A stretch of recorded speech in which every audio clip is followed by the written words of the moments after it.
It's about damn time.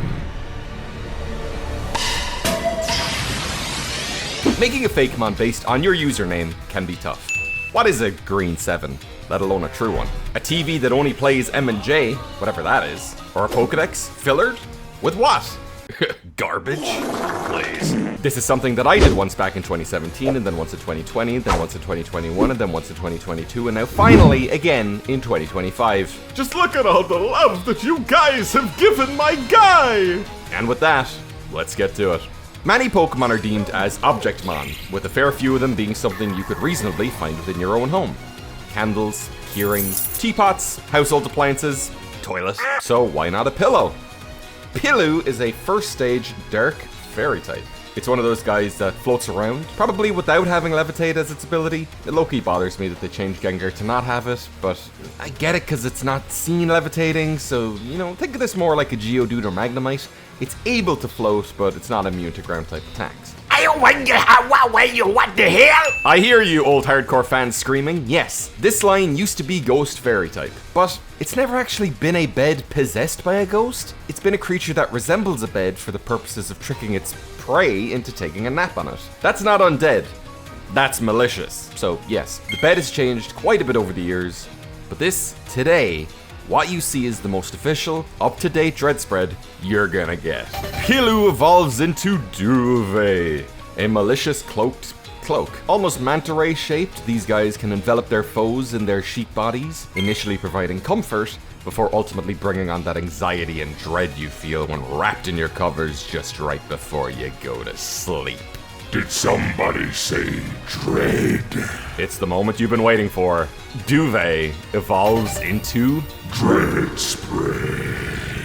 Whoa, mama, it's good to be back. Few things. Dreadspread's mouth is actually on its body. Older viewers will have noticed this, and it is inspired by that one bed from Nightmare on Elm Street. The main purpose of this redesign was to change the color palette, and the rest went from there. I've been using the black and red color palette for my own avatar for years now, so it only really makes sense that the two of us be cohesive. And cute AF, I might add. Also, I get this occasionally, so I might as well just say it now. Dreadspread is a 9-letter name. D-R-E-D-S-P-R-E-D. No A's at all. I see the linguistically correct yet technically incorrect dread spread a lot, and while it doesn't keep me up at night, it's just something I wanted to point out. Also, dread spread is genderless, so while I may slip up from time to time, I will always try and call them a they them. The gay agenda?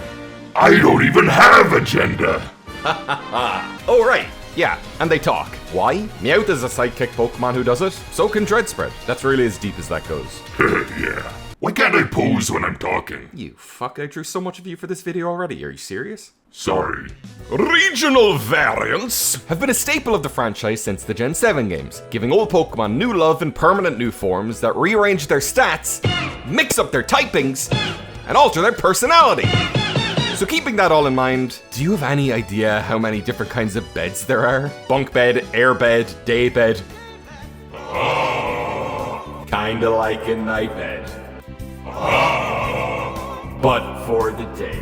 And also, water beds. I always knew that these existed, but I never took the time to really think about them. Growing up, it's the kind of thing you always imagine to be see-through and filled with sea creatures, but also like, where do they go and how do they eat? Yum yum, fish poop waterbed. Man, logistics sucks the fun out of everything. So yeah, waterbed Dreadspread.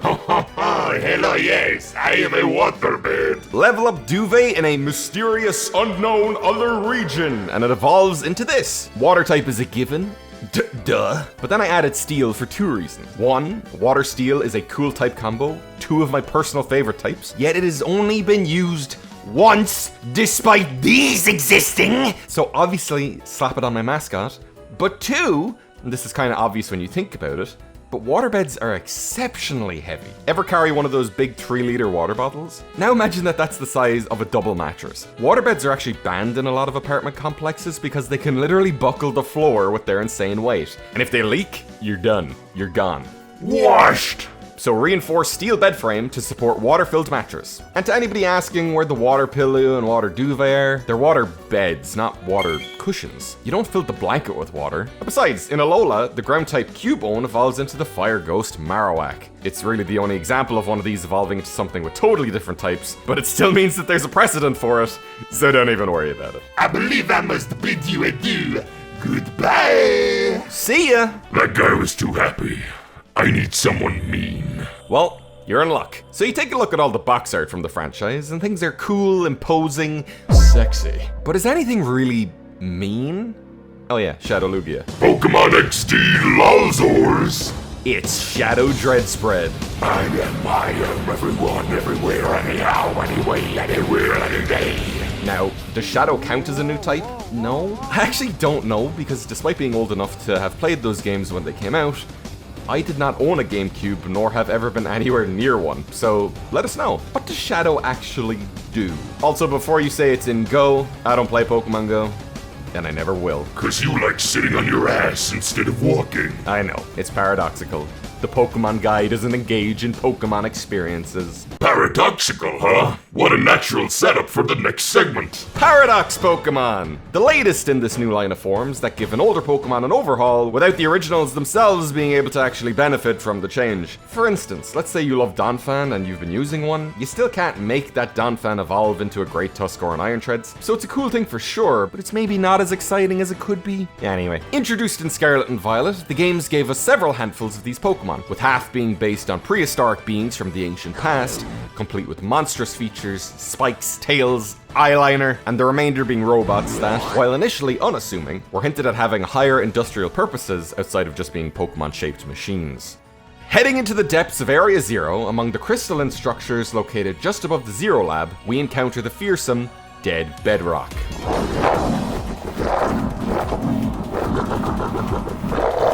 This design went through a few iterations, including one where the tongue was going to be emerging, similarly to Venom or me. Deciding on turning the shoulder stilts into a pair of arms really brought this design together. It's like I took a vacation to Skull Island. It's a rock dark type, and yeah, it would have been a ghost rock type if I hadn't changed the typing of the original. Whose fault is that? Well, that's a risk we're willing to take. Also, turning its blanket arms into wings alongside the rock type, shocker, it's a gargoyle. Dun dun dun! Heading into the depths of Area Zero, among the crystalline structures located just above the Zero Lab, we encounter the sinister Iron Snooze. Greetings, I am Iron Snooze. Prepare for sleepy time. This design went through a few iterations, including one with exhalation vents and a face window, similarly to Iron Freezer. Watch that video. Deciding to change all of the blue highlights to red really brought this design together. It's like I took a vacation to Night City. It's an ice fairy type, and yeah, it looks nothing like it, but surprise, a lot of the paradoxes don't resemble their types, and the future ones take way less visual liberties with their designs. I can't make the highlights blue because Dreadspread has no blue on them. Whose fault is that? I missed the part where that's my problem. Wouldn't it be fun to have an ice type that isn't explicitly blue or white? Also, its face resembles a heart monitor, and in combo with its type and its name and its body that can open to fit a human being inside, shocker, it's a cryogenic chamber. Dun dun dun! So, neither are actually from the past or future. It's like alternate universe stuff. Dead Bedrock is from a reality where humans don't exist, and Iron Snooze is from one where Pokemon don't exist. Or something, it's a paradox. We don't gotta make sense of it. Something else introduced in Scarlet and Violet is a Blood Moon form. Or something. I believe an old friend can explain this better than I can. The Blood Moon Beast, they called it. A member of a species thought to have gone long extinct from a far-off land. I guess this one survived. And boy, was he pissed. I decided to start looking into such anomalies. Single individual members of Pokemon species who have gone through such unique hardships that they've permanently adapted into completely altered forms. They're not legendaries, but they're certainly not regular either. What I have seen is not for the faint of heart. These creatures we live with, they're incredible. And so very dangerous. Damn, what a handsome devil. I hope I get to see more of him soon. Yeah, probably. So take Dreadspread and just fuck them up. Where am I? YouTube. Tube boy. This guy is just falling apart.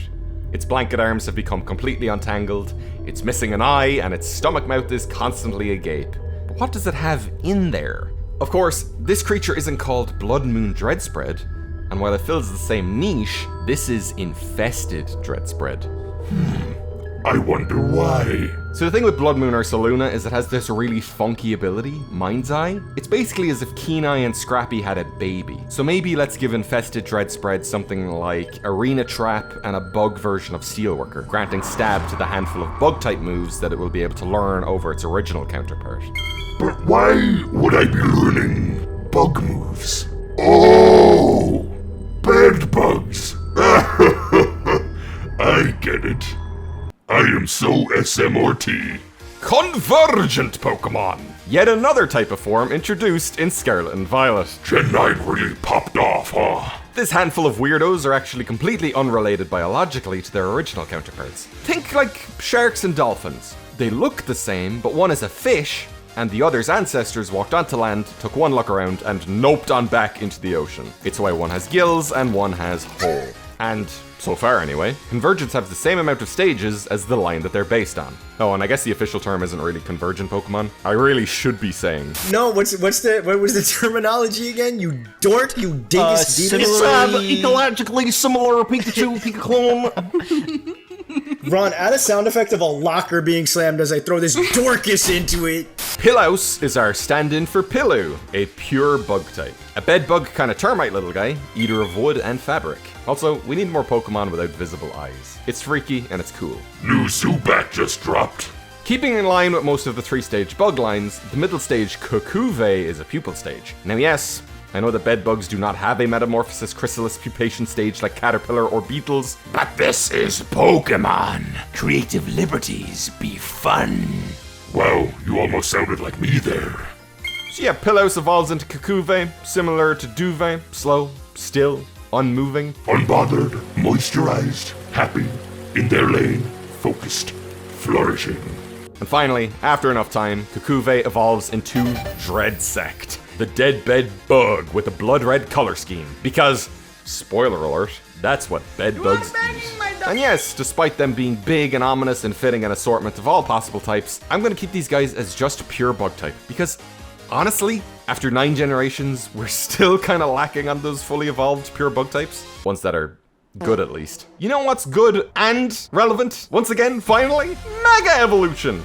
Introduced in Generation 6 and then subsequently dropped from the franchise before being announced to return at the end of this year, Mega Evolution is a step beyond the Pokemon's final evolution, granting them a new form that's temporary, insanely powerful, and according to the Pokedex, incredibly painful. Wait, what? Give you Dreadspread some Dreadspreadite. No.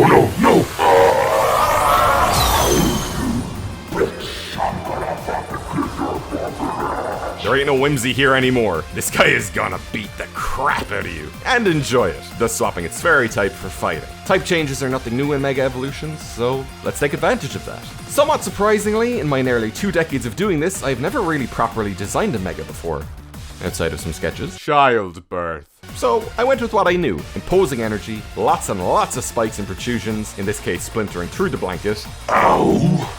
And a design theory I came across a long time ago that probably isn't true at all, but did provide a bit of design inspo, was that Mega Evolutions sort of combine the entire evolutionary line into the final stage. And yeah, with some you can see it, but then also why doesn't Mega Blastoise have the giant tail, Caesar doesn't have any sights, and Blaziken doesn't look like a fiery hot cock.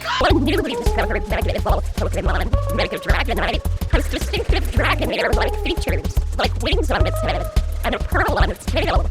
So it's not a rule, but it's also not against the rules. If you're struggling with designing a Mega yourself, try taking this route. It helped me a lot. Yeah, helps with being a giant pain in my ass. In the generation that ditched Mega Evolution, they introduced Big Mega Evolution, Gigantamax. Pokemon get colossal for 3 turns, gaining access to an exclusive special G-Max move. So, Dreadspread with the Gigantamax factor.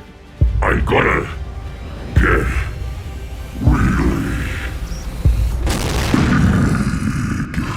Lasting 3 turns, G-Max Dreadspread towers over the battlefield. It's kind of built like a G-Max Caparaja, but without looking Fucking stupid. Who saw a womp and an elephant and said, "Ah yeah, boss, no problem"? Is that why the trunk is there, to stop it from face planting the ground? Add in a tall bed frame post for visual flair, adding to the kingly motif of being a king-sized mattress, and throw in a thematic unique move to top it all off. G-Max Night Terror, which inflicts sleep or confusion on all opponents. Hey, G-Max Snooze is already taken. What did you want me to do? Oh, I get it. It's a king, and the staff is a king chess piece. Oh, goddamn. Well, there you go. Them's your dreads. Yeah, putting dread spread away was one of the dumbest things I've ever done, and I'm sorry that it took me so long to bring them back to the channel. Now, you might notice the video is titled something along the lines of every type, so we're doing every type of form? And I mean it, I want to do every type of form to fill out every type. So that said, what kind of forms would you like to see in a part 2? I'm gonna do them all, you know, like Split Evolution, Battle Bond. We did one Mega Evolution. What if that's Dread Spreadite Y? Where's Dread Spreadite X? The possibilities are endless! Speaking of new things, head over to Patreon. There's a new form waiting over there right now. And while you're there, you could also get a cool custom illustrated name like you're seeing on screen right now. Leave a comment, like, subscribe, do all that cool stuff. And finally, let me know, what sort of Fakemon would you make based on your own username? Making Pokemon based on your username for you! Fuck me, you guys actually listen to that willingly? Sheesh.